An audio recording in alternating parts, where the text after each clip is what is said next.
Welcome to the ISO Show, dispelling myths and sharing tips for success to improve your business with ISO standards.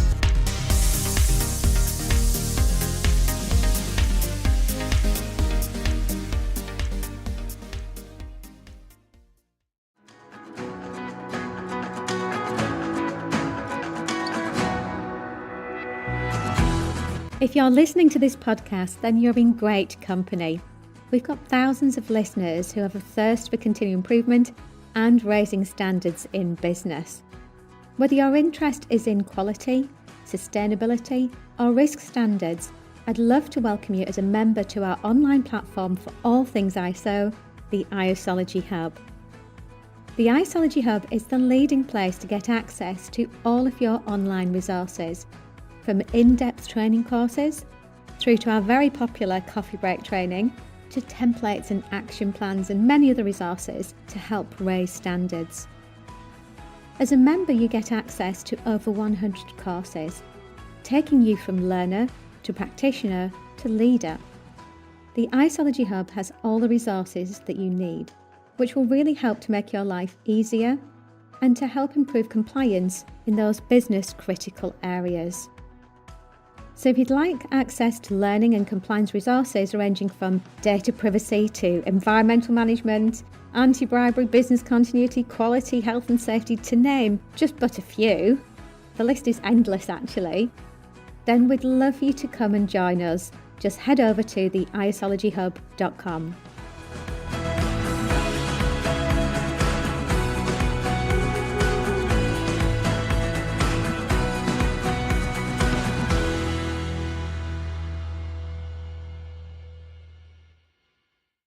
Good morning, everybody. Welcome to another one of our question and answer sessions. We've got an interview today with a gentleman called Graeme Richardson-Locke. Graeme works for an organisation called FESPA, and I'll let him describe in detail what his organisation does in a moment. But firstly, just a quick welcome. Welcome, Graeme. Hope you're well. Hi, Ian. Yeah, I'm really well, thank you. And I'm very pleased to be able to join the podcast today. Yeah, it's fascinating, this one, because as is often the case when we do these things, I don't always cover areas which are my own domain, the things I cover professionally. So I do a little bit of reading to find out what people do and what standards they're working with. And this one's really interesting, the snappily titled ISO 20121. But before we get into the details of this, we like a little icebreaker, really, a little intro to the people we're talking to. And I'm sure you can talk at great length professionally in a moment about FESPA and this particular standard. But could you tell us something that nobody really knows in our professional world? Well, maybe they do, but not many people know. That might be interesting. Yeah. So I've spent 40 years in the print sector. And I've been all over, from textiles to graphics to industrial printing. So that's kind of been my professional background. But before I got into printing, something that people don't know about me is I used to live and work on a goat farm on the Isle of Islay in the Inner Hebrides. Yes. Wow. So my dad had a international transport company and decided one day that he was going to do something very different. Bought a farm on the Isle of Islay and said, do you fancy coming up? So, yeah, I had this period of time living in a tiny island with a community of 3,000 people, and it was absolutely magical. Oh, I imagine. It kind of set me up for a life of the love of Scotland and the love of travel and everything. I've never been out to the islands. I was watching something on TV last week, in fact, and it looked stunning, absolutely spectacular. So I imagine it was a wholesome feeling standing out in that sort of splendour. Yeah, I think the opportunity to just kind of get up in the morning, walk for miles around mountains with our dog and not see another soul, or having almost everyone on the island know you by first name was quite a different experience from growing up in London and other sort of more populous places. So yeah, it was great. Well, and then to the world of print. Yeah. I mean, I think as with many people that I know, the world of print caught me as much as anything by surprise. I fell into the industry as a young man, did an apprenticeship, and that was in screen printing. So screen printing was a great industry because it's used for so many applications. Things from Yes.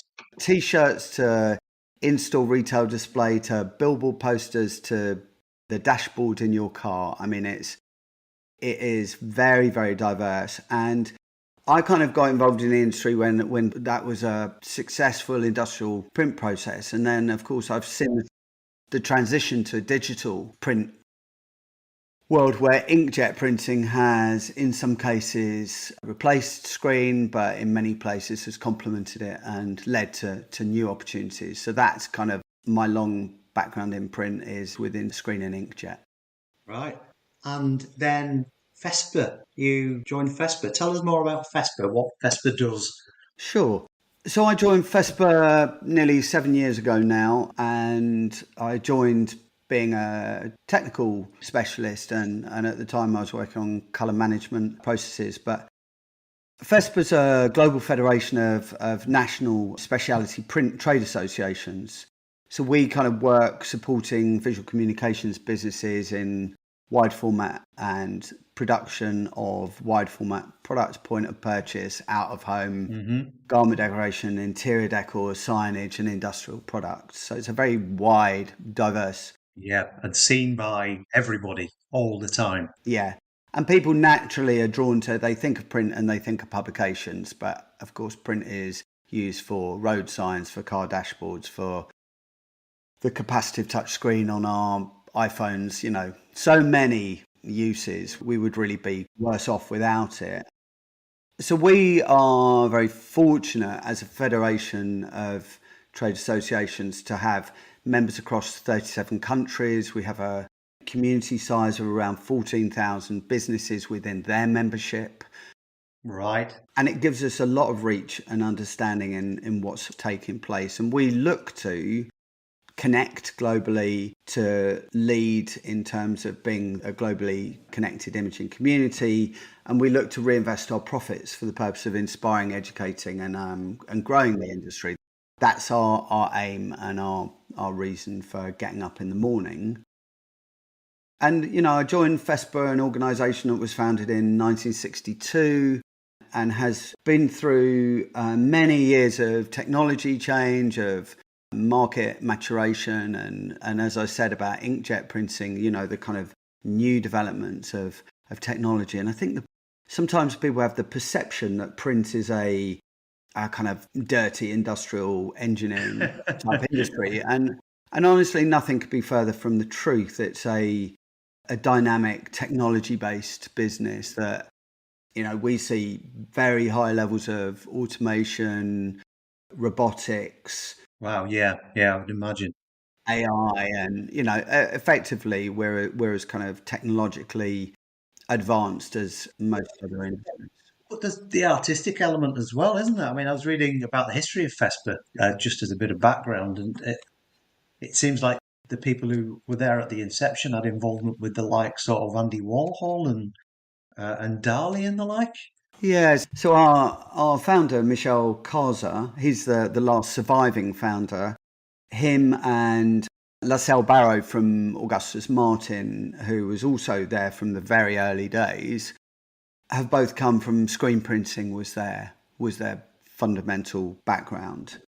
So yeah, I think there's kind of the balance of technology and creativity are very much where we are. And this year's a year that we have, every couple of years we have the FESPA Awards, and within the awards we have a wide range of categories, from interior decor to signage to fine art, to the more kind of the point of sale, and all sorts of category areas. I think we've got 17 categories. So that's one of the reasons I've been sticking at this for 40 years, is because there is so much potential for creativity, and it just does not get dull, which is awesome.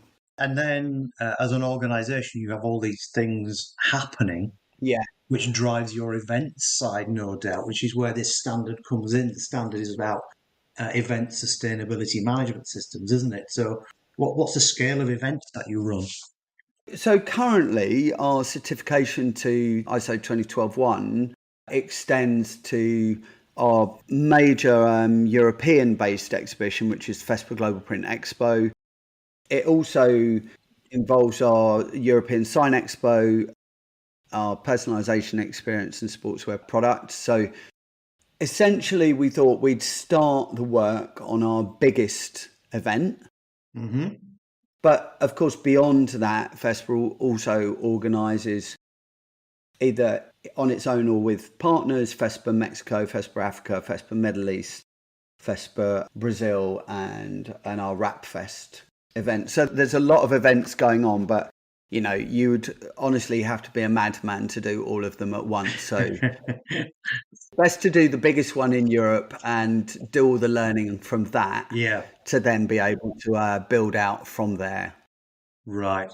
So what's your driver here then? What do you want to achieve by certification to this standard?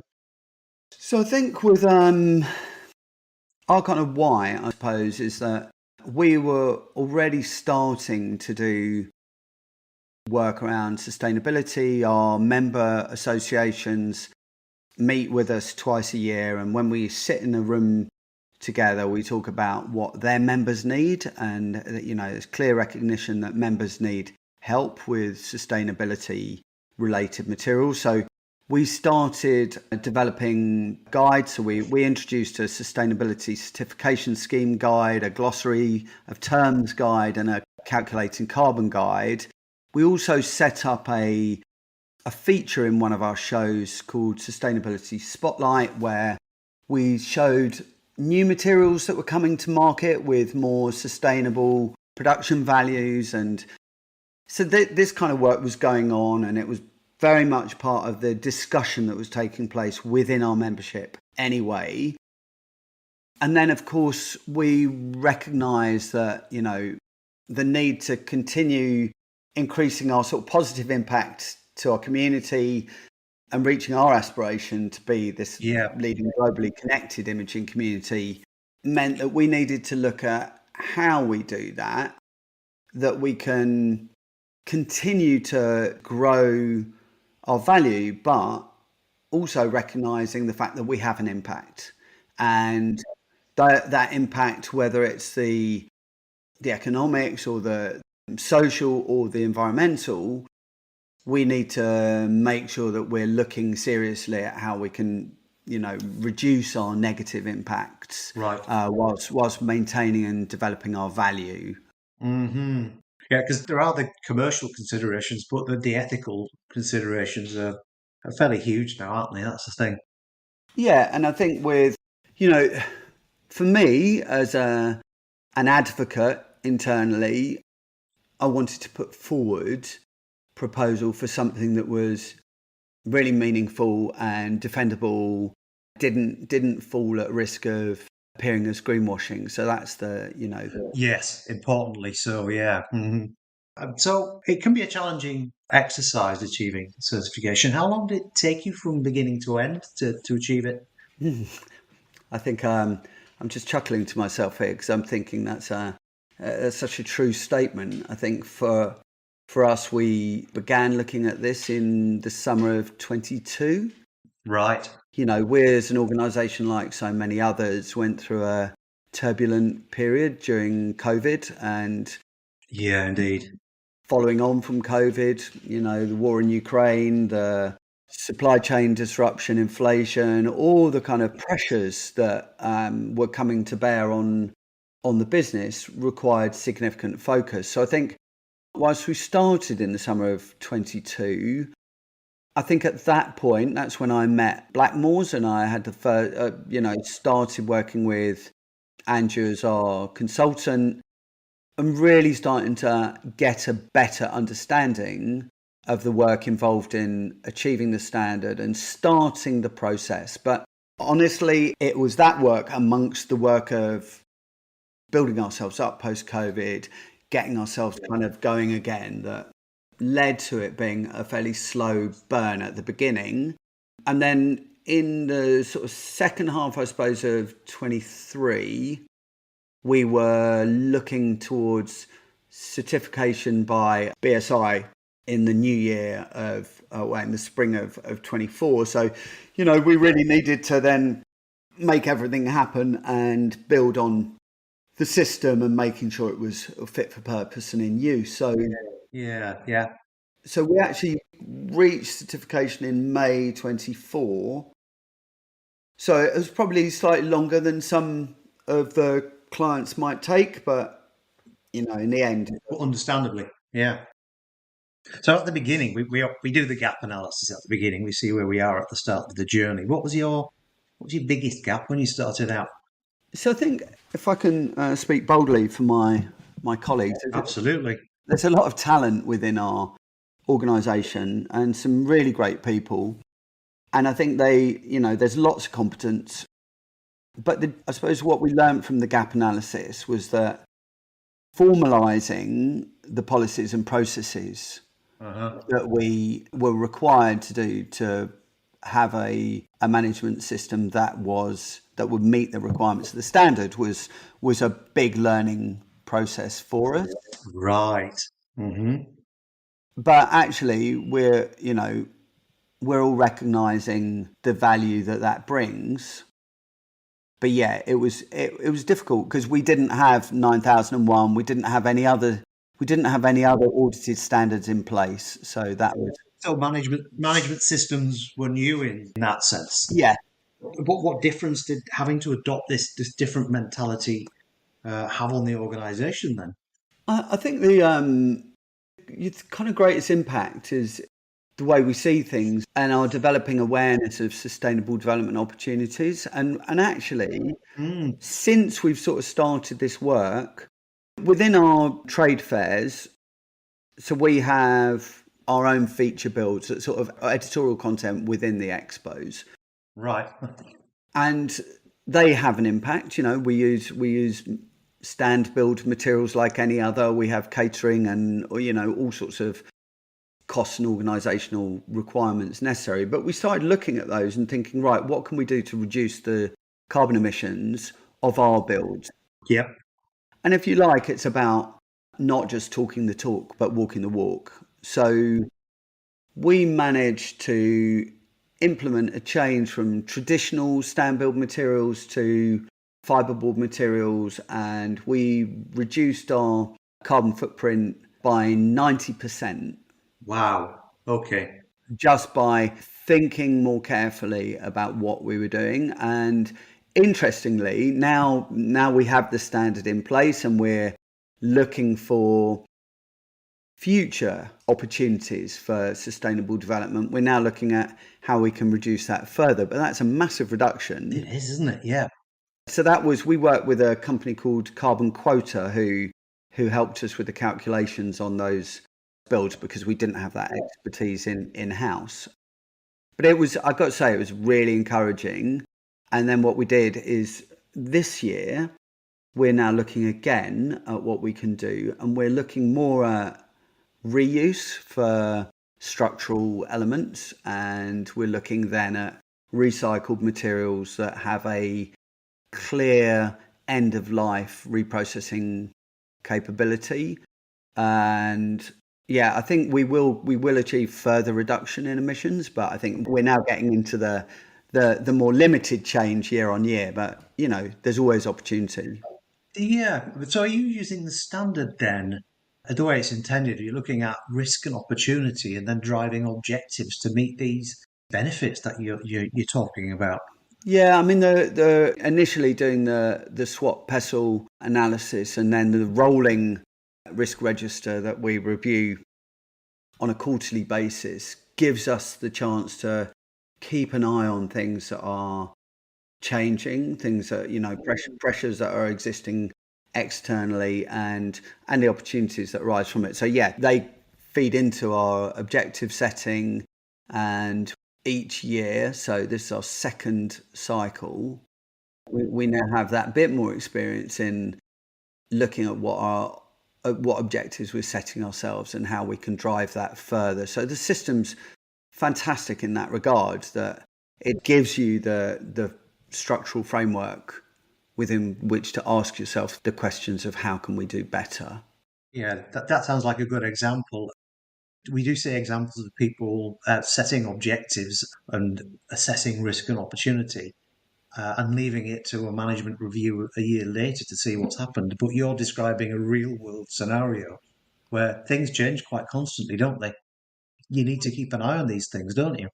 And for us, our venues, we change venues every year. We're in a different venue, so Yes. over a period of years, we often revisit the same cities and the same venues again. But year on year, it will be in a different location. So Yeah. it's really important for us to use the management system to ask the right questions of our venues. We're very fortunate in that because our exhibition is at a decent scale, we actually have to work with the best venues that exist around Europe because they have the capacity to host us. And for example, this year we were in the Rye in Amsterdam, and there were zero emissions from energy production at the Rye, and the Rye have very, very good policies in place. Right. Are you finding that common then, that the venues you attend share your values in this respect, that sustainability is important to the venues you use? Yeah, I think so. I think they're large organisations, big structures with high energy consumption. So, and often they're meeting their national legislative requirements means that they're having to change at the same pace, honestly, that we are. So I think we're sort of all working in step with each other. Some venues have been surprised at some of the demands or the requests that we're making. Okay, right. But on the main, I have to say, if you look at things, energy particularly, I think they all have Hmm.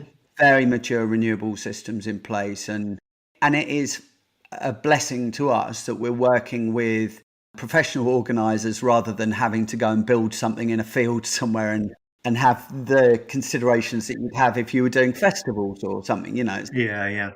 The standard was born out of London 2012, wasn't it, really? Yeah, The original concept of it. And I think we're all aware of the concern raised over these very large scale events, Olympics, World Cups, and that sort of thing. But for every Qatar World Cup, there is a whole host of your type of activity going on.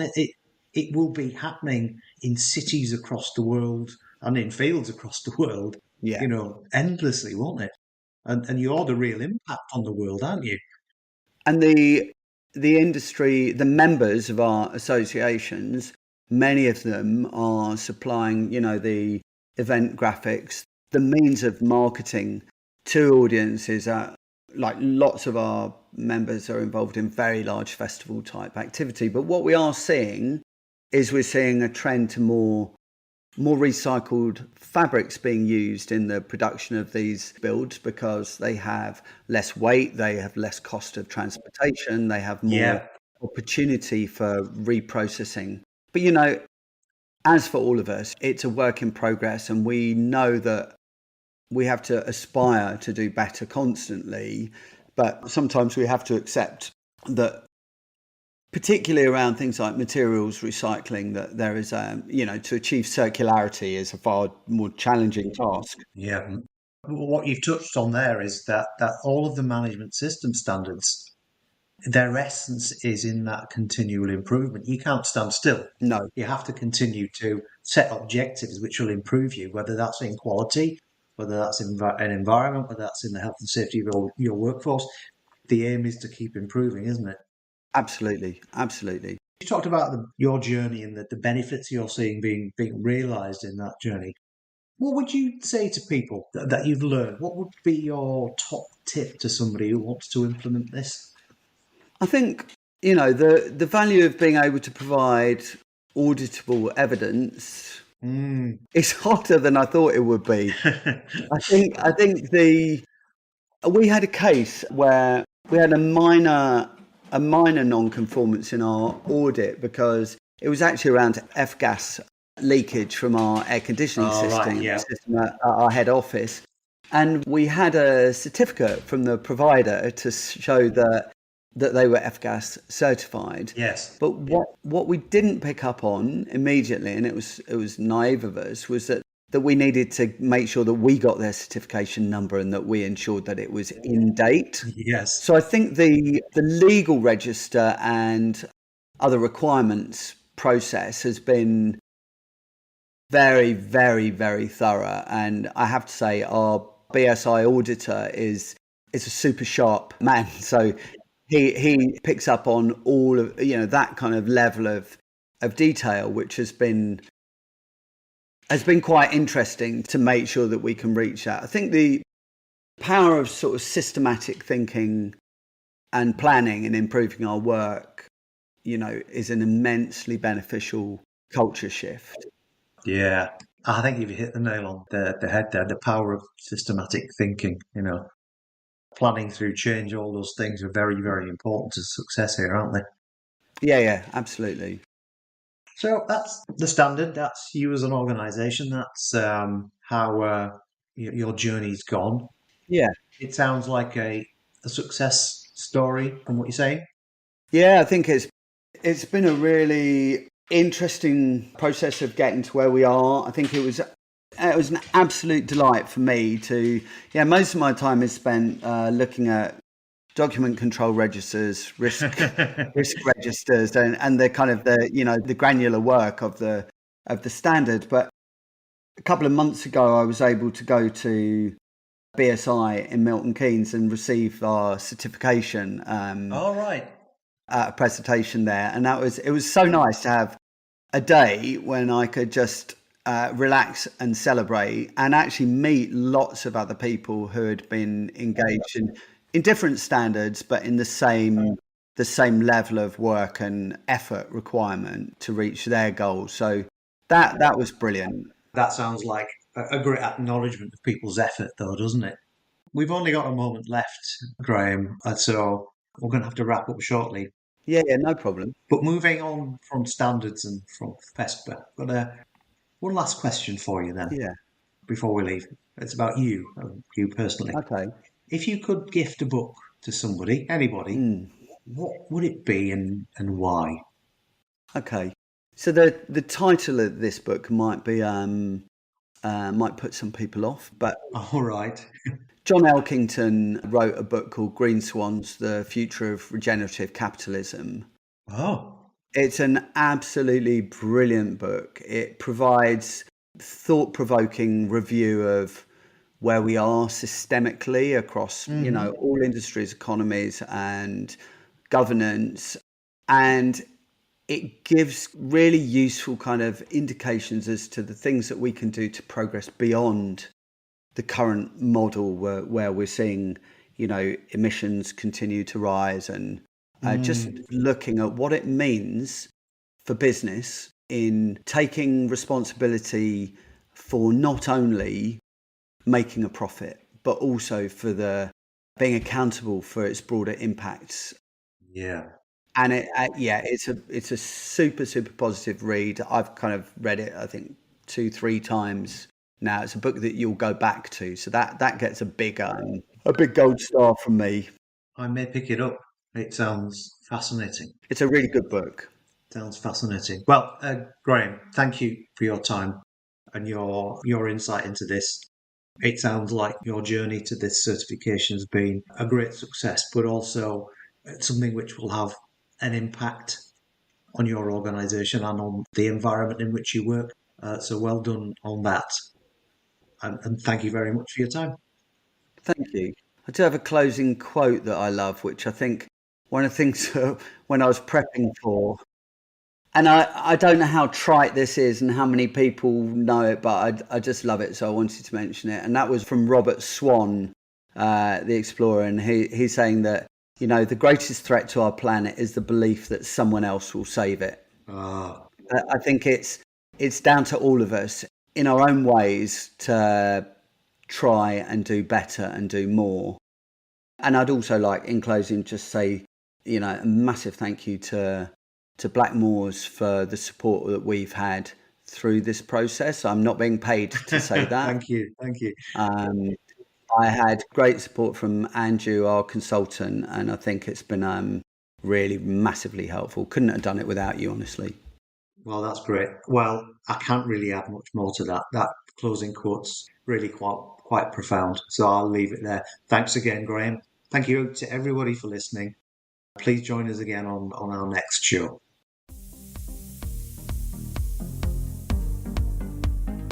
Looking to use ISO standards to drive better business practice? Contact us at blackmoresuk.com to access further information and book your free 15-minute call.